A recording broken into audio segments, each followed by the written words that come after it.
Is this thing on? Welcome back to Big Mouth, and fancy seeing you here in June. Are very welcome, my friends, and especially my enemies. Come in, sit down, no touching. I don't do the touching. Are you feeling charitable? Then smash the subscribe button and the like button, and please do follow me on Twitter at Movies TV Mad. Before we start today, I just want to give a quick shout out to my niece, Fair. Hello, Fair. I miss you, I love you, and I'm sorry you're stuck in the UK, and I'm sure we'll be reunited very soon. Welcome to Monday's edition, yes, Monday's edition of the DC Daily. It's the beginning of the week, and I wish the tone and the colour palette of my, good mood could continue. But today's episode of the DC Daily is going to be talking about negativity within my fellow Snyderverse fandom. We have been accused of toxicity a great number of times, and I've come into bat for my fellow Snyder fans. But unfortunately, there are gatekeepers amongst every fandom, and this fandom is no different. Should I tell you what I think about David F. Sandberg? I think David F. Sandberg is one of the few creatives I absolutely love from Hollywood. You know why? Because he doesn't do hot takes. He doesn't talk politics. He makes jokes. He talks about his films. Him and his good wife are amazing. They were doing little plays for us during the lockdown. They really are amazing people. And what happened yesterday on Twitter disgusted me to my very core. So there was a fan edit of Shazam, and this is what the post said. This is what Shazam would have looked like if it was part of Zack Snyder's universe. Hate to disappoint you, but it's already part of Zack Snyder's universe. It's already part of the DCEU. Jesus Christ, the man actually gave us Easter eggs from Man of Steel and Batman v Superman, Dawn of Justice. But that's not enough for you people. Now listen. There is nothing wrong with fan edits. Fan edits have been going on from the beginning of time. There was people who used to do them on DVD and VHS. They've been happening for a long time. They're a compliment to the filmmakers and the artists. But here's the thing, right?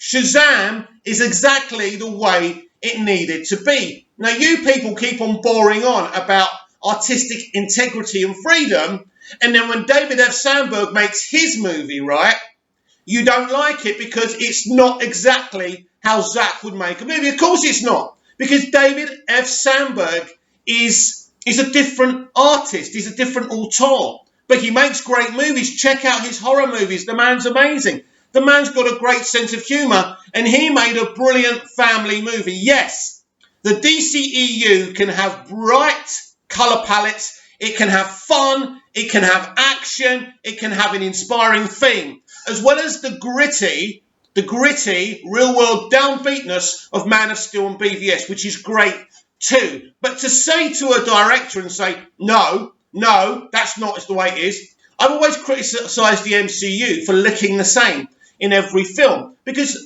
as far as I'm concerned, every character in their universe looks different and feels different.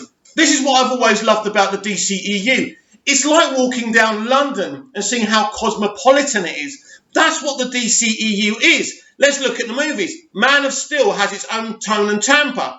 Batman vs Superman is a totally different movie to Man of Steel, even though it's a direct sequel. Suicide Squad is love-filled. It's different. And so it should be, because it's a different director. Wonder Woman again, a different kind of movie. Let's skip Justice League. Aquaman, a dramatically different type of movie. And then there's Shazam, and even Birds of Prey, which I've been critical of for the anti-male commentary, right? Again, it's a different type of movie. It's a cosmopolitan movie franchise. Now, Zack's vision originally was to have this underlining arc until we got through the Justice League movies, which apparently there was going to be 3 of, right? But every character should have its own look, and every character's world should be different. Just because you're in the same universe, it doesn't mean your world is going to look the same. The planet Earth is one world, right? But Cyprus, where I am, looks different to what the UK does, right? And so it should. Should we do a fan edit of Cyprus to make it look like the UK? Or make the UK look like Cyprus. When I was a kid, I always noticed that the UK dramas were downbeat, dreary, grey colour palettes, and the American ones were so bright, and I said, why can't the English ones be like that? The weather is one of the things, of course, but of course, now I realise I was being dumb. So the way I see that fan edit and the way they said how it would have looked like if it was in Zach's universe, to me, you are being toxic and you are being a bully. You are bullying, David F. Sandberg's artistic integrity. And it's not on. And a lot of people have come out against this, and quite right too. Now, David F. Sandberg did make a post which kind of made me kind of look into this a bit more and wonder if it's connected to kind of the fan edit. I'm still not sure. Make your own minds up. It's unfortunate that responding, retweeting praise isn't as funny as hate. Can't make fun of someone liking what I do. I should probably ease up on amplifying those opinions though, so it doesn't seem like I'm universally reviled and to not have my mentions be full of arguing. A very positive, nice man. David F. Sandberg is one of the good guys. And look behind me, what a wonderful, entertaining film he made. Do you remember when we went to the cinema to be entertained? This is what David F. Sandberg tried to give us. We were still depressed over Justice League, right? And I kind of understand some of the toxicity aimed at this film when we didn't know what was going on with Zack Snyder's Justice League. I get it. I still don't approve of it because I think it's wrong. But at least there was a motivational factor. I still think you shouldn't be getting into directors, right? And I just think that he's one of the good guys. I also saw something this morning calling Matt Reeves, the writer-director of the Batman and, the two Planet of the Apes movies, a genius, a great auteur storyteller. They were lining him up with Jeff Johns and calling him a snake. They're calling Matt Reeves a snake because he didn't want Ben Affleck to be his Batman. Yes, it wasn't Ben Affleck that quit the project. It was Matt Reeves. That's why Matt Reeves walked, because they were insisting on Ben Affleck being involved. And yes, it's true, Matt Reeves wanted his own vision and his own Batman. He's been a Batman fan since he was 7, 8 years old. He wanted to tell his own story with his own actor. There's nothing wrong with that. And to call people snakes just because they have their own vision, this is why I keep on saying we are accused of being toxic, and I'm always defensive. But all those people who hate us, who are trying to find evidence of our toxicity, you're giving it to them on a silver platter. And I'm really, really disappointed in all of you.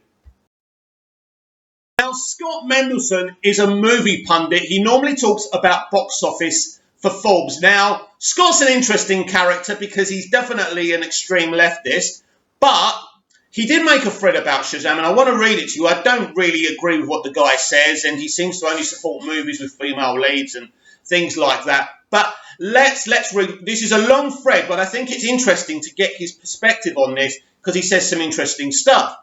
Yes, I know these folks are a vocal minority, but what bemused me about this Shazam, the fan cut nonsense, is that it goes against the very idea of DC Films flicks being different from each other. Exactly, Scott. And filmmaker-driven, accidental it may be, but that's exactly what has happened. I don't know if it's an accident, Scott. I think Warner Brothers have always been a director-driven studio. I think the guy who was running it at one point, Sujihara, didn't see things that way, but he's gone now. But if you look at the history of Warner Brothers, Mr. Mendelson, you'll see that they always have been, a director-driven studio.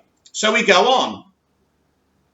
Man of Steel and BVS are indeed Zack Snyder movies, and that have their own unique looks, different from each other. And James Wan's Aquaman, which is different from David Sandberg's Shazam, which is different from Kathy Yan's Birds of Prey, which feels nothing like Todd Phillips' Joker. Yes, I know there are other factors at play, but listening to these dorks complain is like the end of Star Trek Beyond, where Chris Pine is trying to reason with Idris Elba's warmongering baddie. You won the war, Edison.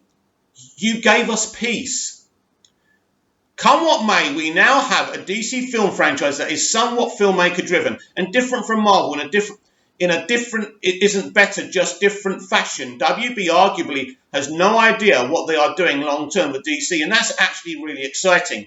Well, actually, Scott, you got that wrong, and you are often wrong, Scott. There is a plan now that AT&T are in charge. You know, Jim Lee and Walter Hamada have got a brilliant multiverse plan, and I'm excited for it. Let's continue with his thread.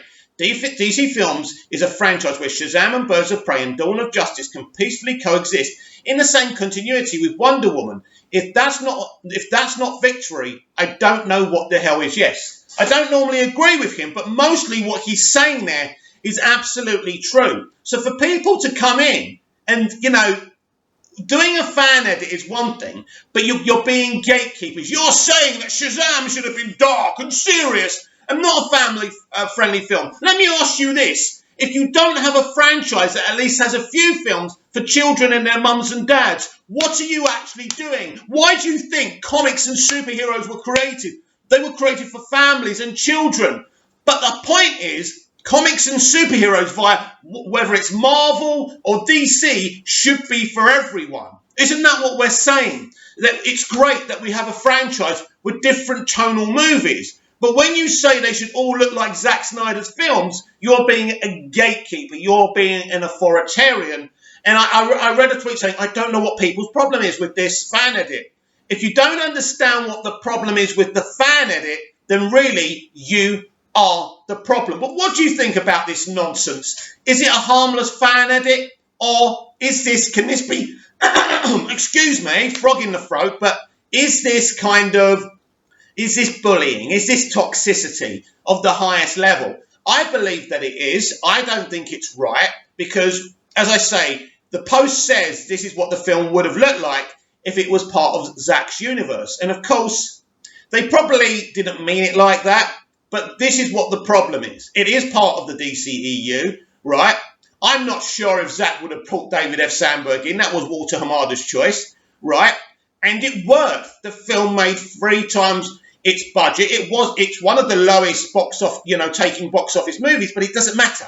It made a profit, and the target audience really enjoyed it, and people are rewatching it on Prime Video and whatever platforms you can see it on. They're buying the Blu-rays and the DVDs left, right and centre.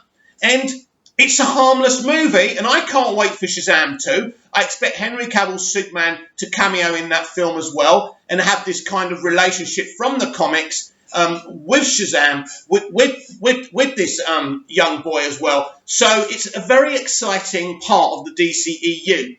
And for people to keep on urinating on it, I can't find a better word, but for people to keep on urinating on it is just not fair. It's not fair on the actors, and it's not fair on David F. Sandberg, who has done everything to create a beautiful film for DC fans, and so many people love it. And the reason so many people are being defensive about this fan edit is because it's saying, why are you different? Don't you get it?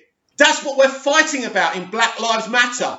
It doesn't matter about being different or stranger or looking, What I'm saying is it doesn't matter if your behavioural patterns are strange. It doesn't matter if the colour of your skin is different to other people's. Do you understand? That's the point. This is what DC is trying to do. It's a cosmopolitan type of universe where it's not one size fits all like the MCU. It's like, we're going to choose a director who can give us the vision and be faithful to these comics, to this character, to this character's universe. And once you start bullying someone and picking on someone for being different, you are actually, when you're saying, I support, no bullying, and I support Zack Snyder because he was bullied off this franchise, you're contradicting yourself. You're showing maximum hypocrisy. So I don't want to see things like that again. David F. Sandberg deserves better. Comment down below. Like, share and subscribe, and I'll be back tomorrow with more DC Daily. See you again soon.